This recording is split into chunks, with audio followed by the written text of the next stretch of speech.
On the 31st of July in 2025, Justice Hunters, the brand new set came out, and one of the three key archetypes that was released was none other than Dracotail. Since its inception, Dracotail has been a dominant meta threat. Up until recently, this archetype has been in full force, but it was killed by the ban list. The key fatal blow to the Dracotail archetype was limiting Rahu Dracotail to 1. From then on, people claimed that the archetype was dead.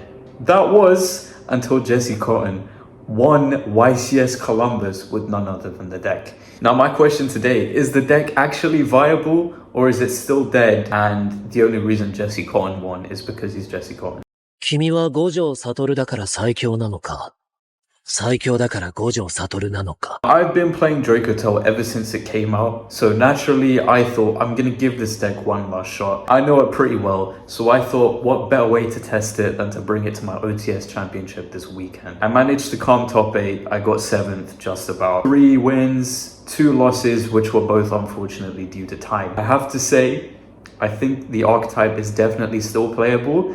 It's not a meta threat like it was before, but I think because it's less prepared for these days, it's still a good deck. It's still very strong as an engine. I think its main weaknesses are kind of how bricky the deck is, but we'll get into that with the deck profile itself. Alright, to start off with the Dracotail cards, we are playing 3 Fimena, which is fairly standard, and it has been since the start. I think some people are cutting this card down now, and to be honest, I found myself siding out 1 or 2 in a lot of matchups, especially going second, because it kind of just feels dead in hand sometimes when you don't have like enough monsters to fuse with. Because if you do have the Fimena, you better hope you have 2 monsters, otherwise it's dead in hand. But it's not bad to send off high spirits in those situations, but honestly a lot of the time I really just cut this card down in siding.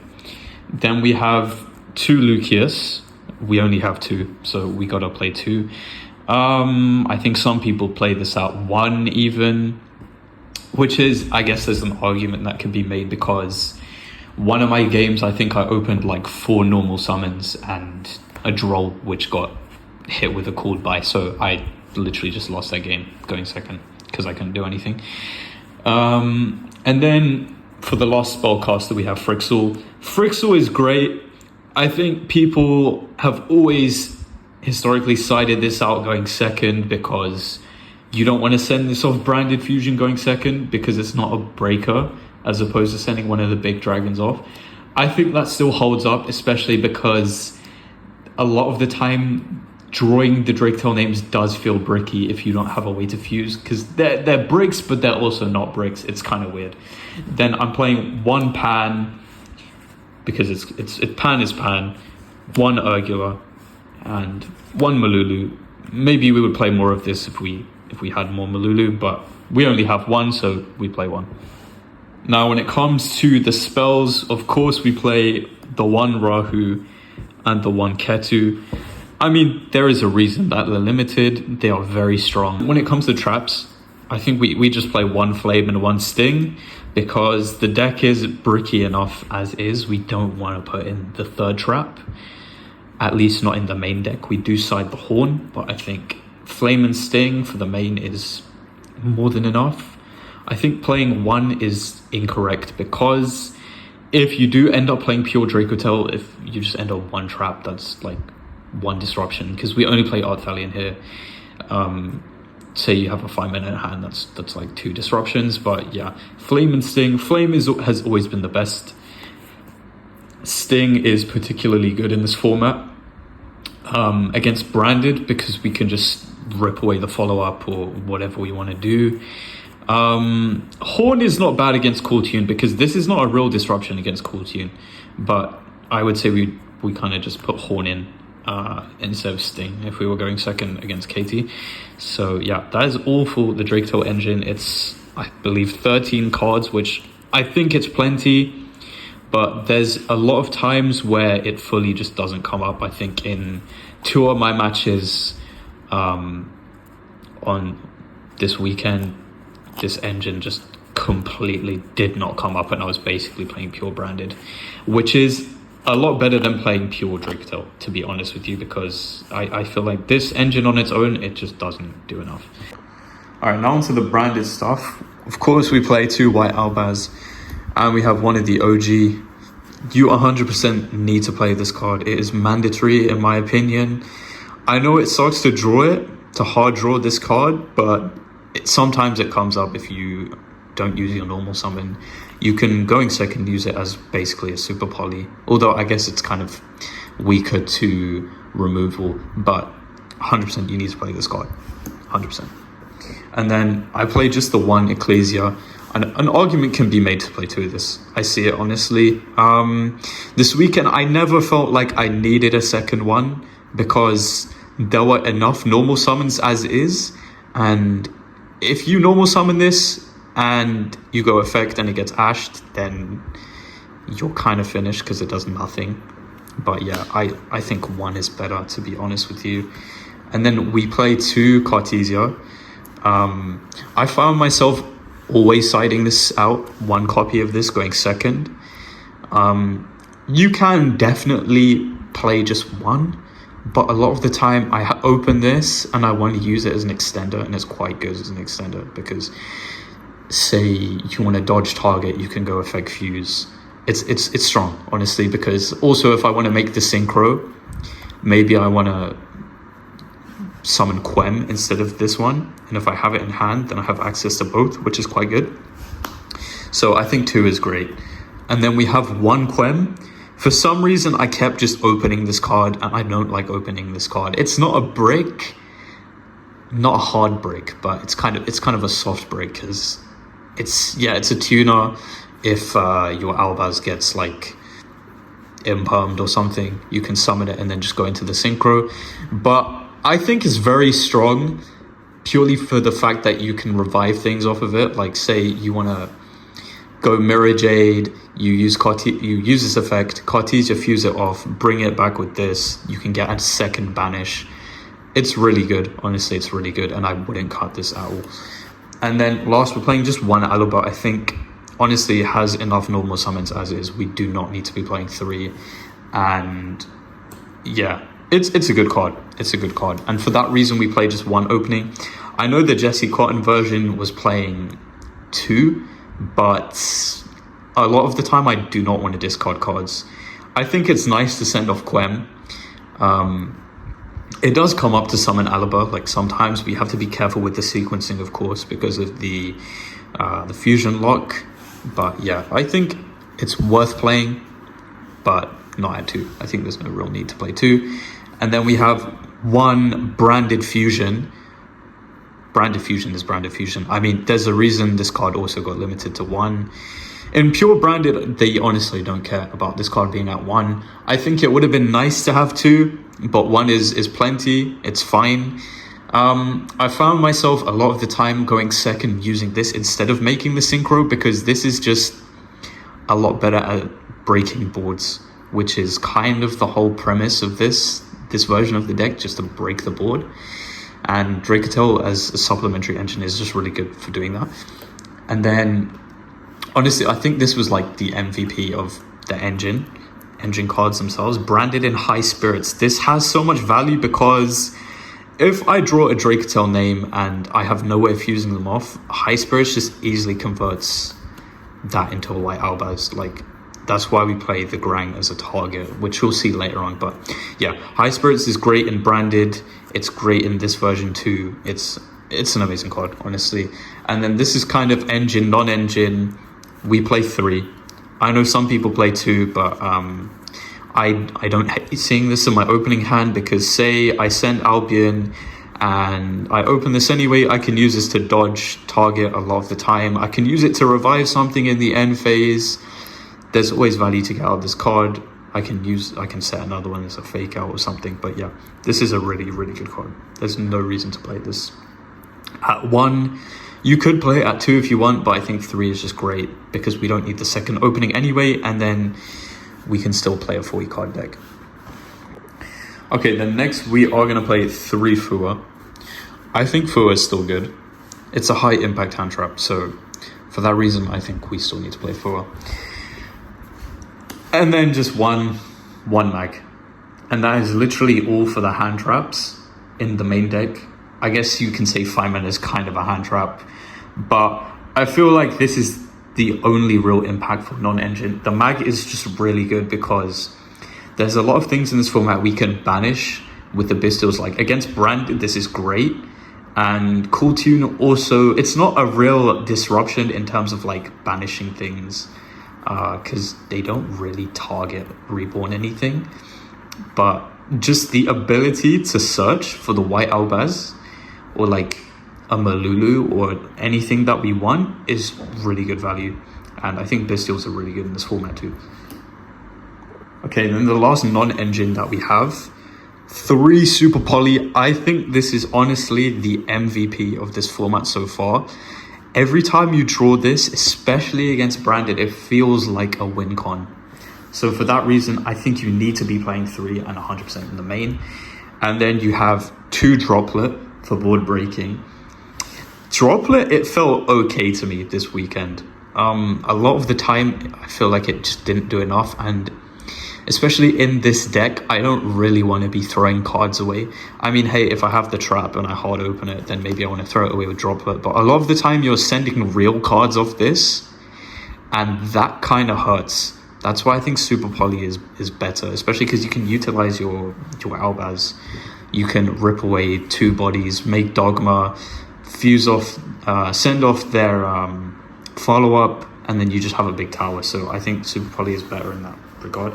And then 1 called by 1 talent. These are just power cards. I mean, everyone, you know what these cards do.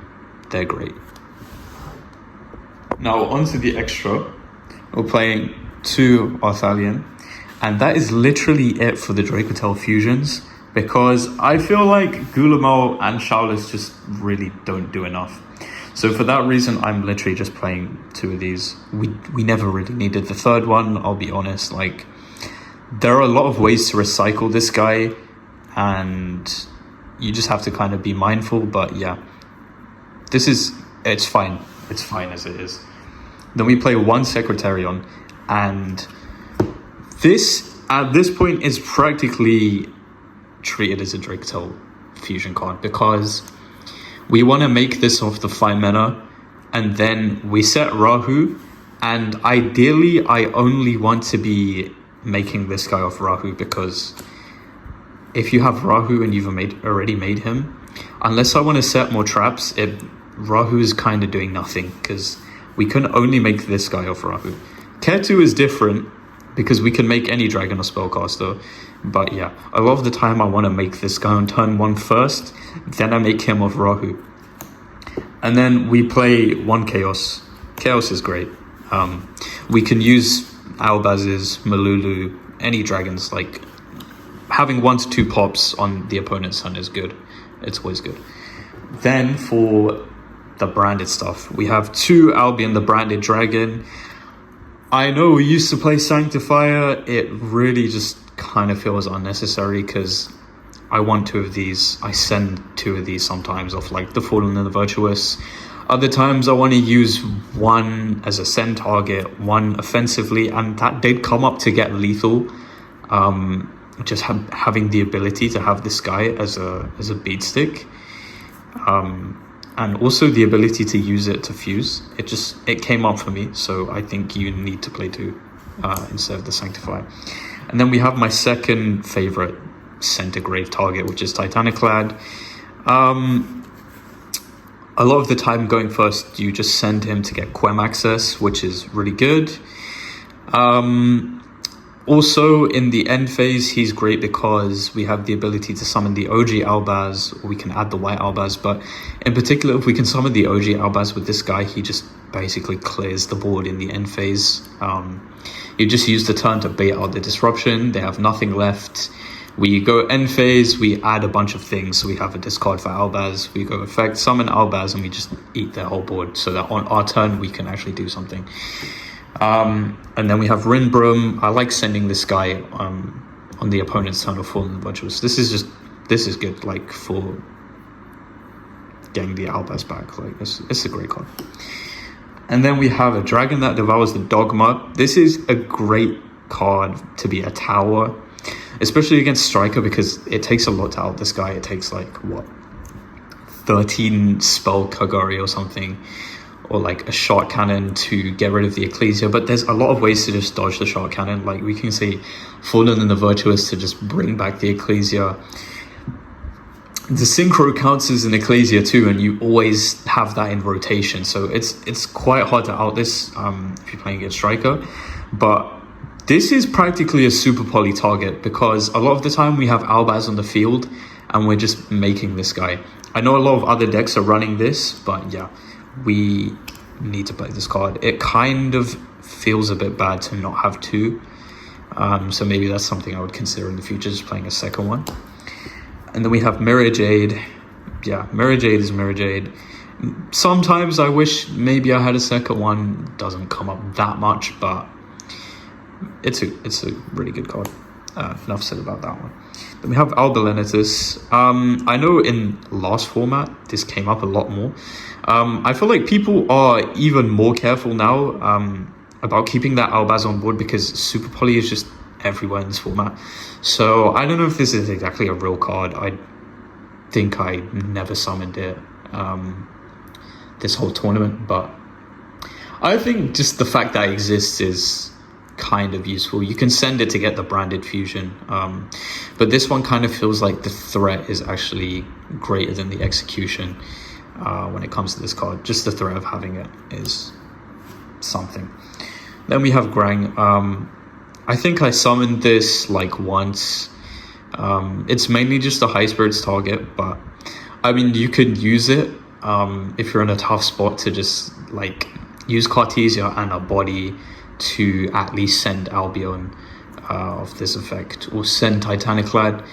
Yeah, it's mandatory, I think, because of you can basically turn a dead 5 mana or a dead Lucius or a dead Frixel into branded engine. So yeah, good card. Don't need to in this build. And then we have the Ecclesia Synchro. Yeah, there's nothing to say about this. This is a good card, amazing card. And then we have two super poly targets. Mud Dragon of the Swamp. This came up literally one time against Mitsurugi. I think I fused away an IP and like a Murakumo in the draw phase. Yeah, it didn't feel great. I played a lot of Mitsu this weekend, and to be honest, I felt like I would have preferred a Garura, but this is better generic. And then Seamons of Theseus. If you play against KT, better have it. In theory, great card. I didn't make this even once because I did not play against Cool Tune, but you better have it. If you play against Cool Tune, better have it. It will make your life a lot easier in that matchup. Okay, now lastly onto the side deck. I'm playing 2 Perulia, and before you ask me why am I only playing 2, I only own 2. To be honest with you, I think this card can just get cut. It did nothing for me all weekend. I don't think it's that great into the format. Like, yes, you can use it against Cool Tune, but they don't have to summon from the hand that many times if they don't want to. And against Branded, again, like, maybe they'll only summon from the hand like once the whole turn, if they even need to do that. So yeah, I don't even think I even sided it in the whole weekend. So yeah, it can get cut, honestly. Not a necessary card. Then we're playing 3 Ash. Yeah, the one common. Yeah, 3 Ash. In the side, to be honest, Ash doesn't feel amazing in this format. I mean, I put it in going first to basically just stop Fua. Yeah, ironically, every time I sided this card in, my opponent resolved Fua and I just didn't have the Ash. So yeah, in theory, it's decent going first, but a lot of people are just completely cutting this card, which it's not a bad idea, to be honest. I still think it's worth putting in going second. It's good against some decks, like it's decent against Mitsu. So yeah, for that reason, I just decided to play it. I played 2 Droll because Droll is just strong. It's good against the combo decks. It's good against Doomsy. It's good against a decent number of decks. So I put Droll in. Would I have put something else in? Like the Jesse Cotton version I know is playing Illusion Gate. I just don't have that card. But I think it's a really good card, especially against Branded. So if you have that, maybe I would just play that instead. Like maybe just cut the Perulias. But I still think it's worth playing Droll. As I said, I played against a lot of Mitsu. This always came in. I think I resolved it 0 times, to be honest, because it just got hit with the Called By. But if it did go through, it would have been game-changing. So yeah, I think definitely play Droll. And then we do play Wondrous. I would have even just played a Bull Drake on top of this if I had the space, because this is really good against Branded. It's good against Mitsu. It's not a real disruption against Cartoon. I think Mag is better because it can at least search, but against Branded, really good. Just kills their end phase. You just use the end of main, get rid of the follow-up. Juris is good, especially with Mag. Then we have 2 Thrust. This is a really good card going second because we have a lot of targets that we want to just grab to help board break. We can grab the Duster, we can grab the Lightning Storm, and there's power spells like we can grab Tactics, we can grab Ketu, Rahu. It's good. I wouldn't put this in the main because going first, I mean, it doesn't really do too much. Like I don't want to set one of the traps. It's not great going first, I don't think, so that's why I would have it in the side for going second. Then we have 2 Lightning Storm, 1 Duster. I think these are really good in this format, especially against Branded, so not much to say there. Then we have just the 3rd Droplet in the side. I didn't always really side this in because, yeah, I took it out against Branded. I feel like not discarding, but sending to grave. You have to send real cards with this deck, so I don't know how I feel about the 3rd one really being here. And then the 15th card, Horn. So I think Horn was good. I wouldn't play it in the main, but it's for going first. A lot of times when my opponent resolved Fua, instead of just going for the Flame Sting, I set Flame Horn. And Horn is a priority because we want to just stay alive for a turn. Hopefully we can play on the next turn when we get hit with the Fua. So just, yeah, Horn is good. And it's just having the ability to set a card and your opponent thinks it's Horn, so they summon everything in defense for a turn. That is still good. So yeah, that is the deck. Overall, I would say that Dracotail is still worth playing. It's absolutely still a strong deck, although it is more of a Branded deck with a Dracotail engine to supplement it. With a good pilot, you can definitely win. There are definitely better decks in the format. And if you want to play a stronger deck, I would definitely say play Branded. But I played this deck because I like it, it's fun. And if you enjoyed the deck too, then 100% you should play this deck. And let me know what your guys' thoughts are.